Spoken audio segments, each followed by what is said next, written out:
All of these things happen in front of the saddle. So I like to know that I can teach my horses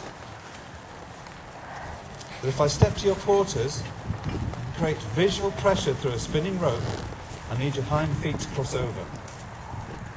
That starts the pattern of later on, that we'll probably do later with another horse, is show you how we start to put in lateral control. This is the very start of it. This near hind leg has to quietly step over the path of the off hind leg.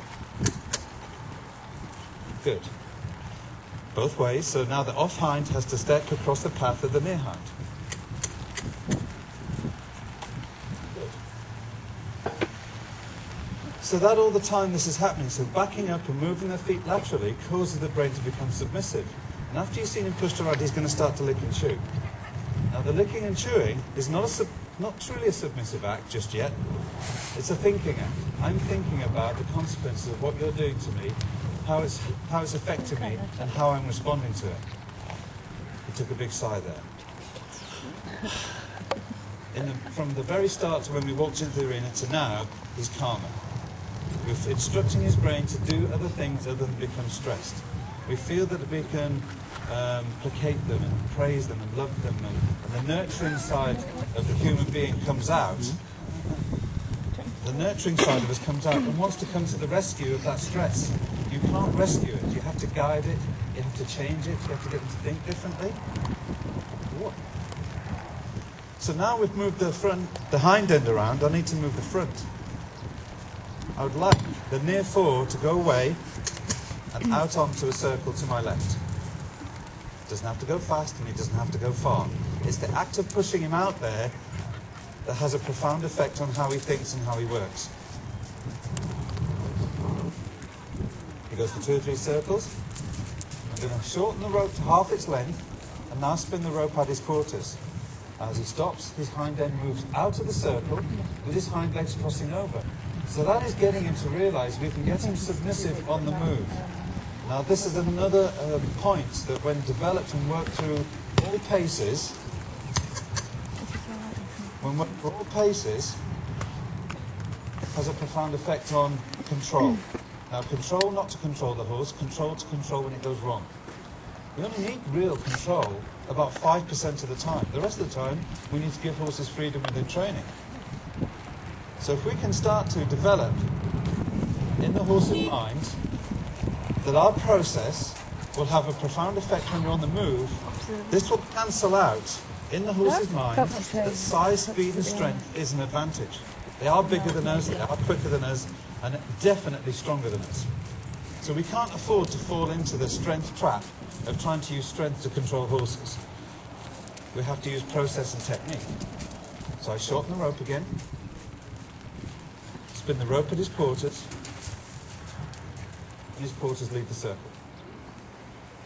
80% of all evasions in horses, handling, riding, schooling, loading, leading, jumping, all the evasions that you will find, even at a very small level, are supported by the horse's knowledge that size, speed and strength, when needed, will have an advantage over a human being. And over a human being is over the bit, over the rein, over your seat, over your legs, or any other training device you feel free to fit onto your horse. They know that they will be stronger than that. If we can use kidology and kid them into thinking that that is not of any use to them, it's now redundant, that your instinctive behaviour that would save you on the plains of wherever you live as a wild horse are redundant as well. Doesn't mean we won't stop you having them or using them, just we want to make them a little bit more redundant. The last time he saw a big cat, he never did. Last time he saw a pack of wild dogs that would actually pursue him, bring him to the ground and eat him, he's never seen those and probably never will. So the need to be spooky, to be flighty, to be stressed, to use all those instinctive responses are actually fairly redundant. So when we stand here now, stood here quietly, and this is again an environment with a horse that's had a bit of history, everybody stood here with umbrellas, because he's used to this environment with you lot not here. So horses don't like change, and this is what makes them spooky and stressed, and they don't like when things change. But they're a highly adaptable creature, so we've got to focus on the adaptability once we've got past the change. The point of change is the emotional part, the bit where they do get a bit stressed, a bit uppity, want to use their strength. So now we stand here, best of friends. We're not in his space, he's not in mine. I'm not cross with him, he's not cross with me. He's got to work out that when we need to explain things to horses, when they get stroppy, pushy, bargy, can't shout, won't, we have to stay calm, assertive. Not going, oh, you bloody thing, what the hell are you doing, rah, rah, rah. Just calm, assertive. Give them direction. Direction off the circle.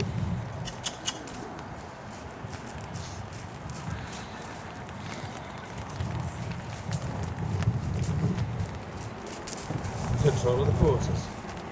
You need to see this both ways, so control of the shoulders to go away to my right.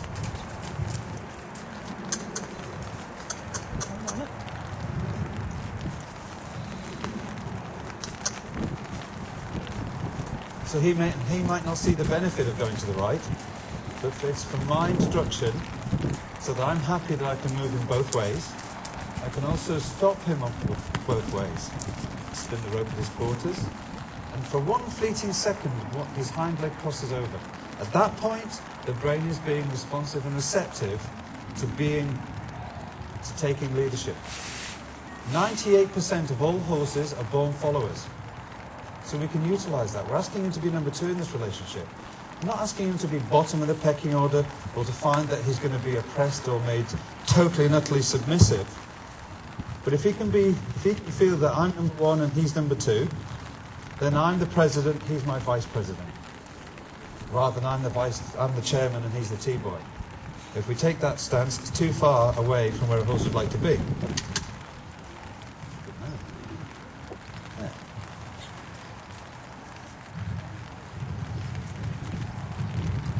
So this quiet bossing him around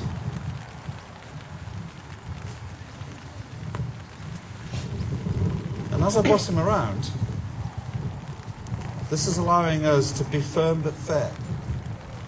You can't just be firm and you can't just be fair. We have to be using equal measures. With a firm is our pressure, visual, tactile or emotional. And our fair is praise at the right time and release. We can't be fair by holding on all the time. And if horses' behaviour can make us, as human beings, want to hold on to them, they will not get any emotional release. So they will feel uncomfortable and unhappy about it. Only at low levels. And the discomfort we're talking about is very little. But just hanging on to him doesn't help him. The let go always pleases the horse's mind that it must have done something right.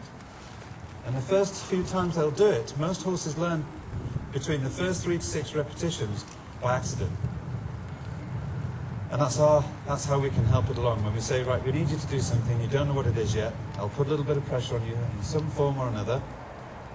And at the point I'm happy that you've done what I want, I'll take the pressure off. And then the horse goes, is that what you wanted? I'm not too sure yet. But if that repeats between 3 to 6 times, that is when the brain will go, I know what the cue to that is. If you do such and such, and I respond in a certain way, you will let go of me. And that is the key to all training. However you want to train your horse, it's the release that teaches him, not the pressure. The pressure creates the thinking, or the avoidance. And we'll talk about that later with another horse. Because we can use avoidance to our benefit. Have we got any stirrups for this saddle?